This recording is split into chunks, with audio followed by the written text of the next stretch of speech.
Alors la négrette, ce cépage qui est unique au monde, nous permet d'avoir des vins qui sont très aromatiques.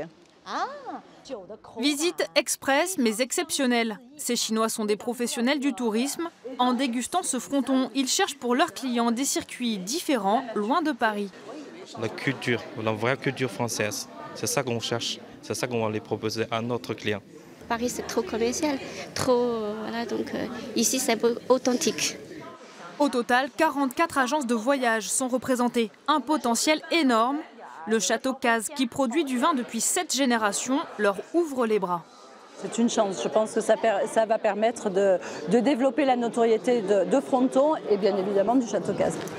Le marché chinois du tourisme est en pleine expansion, 120 millions de voyageurs actuellement et la France occupe une place à part.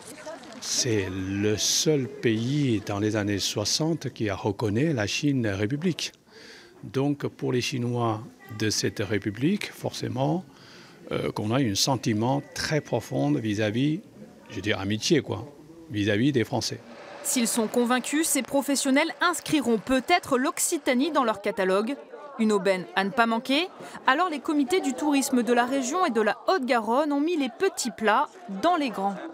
Notre objectif, nous, c'est de faire que les Chinois soient les premiers étrangers en dehors de l'Union européenne à venir visiter notre territoire. Après le vin et la gastronomie, ces Chinois se rendront au musée Aéroscopia de Toulouse. Ils repartiront demain après 4 jours passés dans la région à découvrir le meilleur de notre territoire.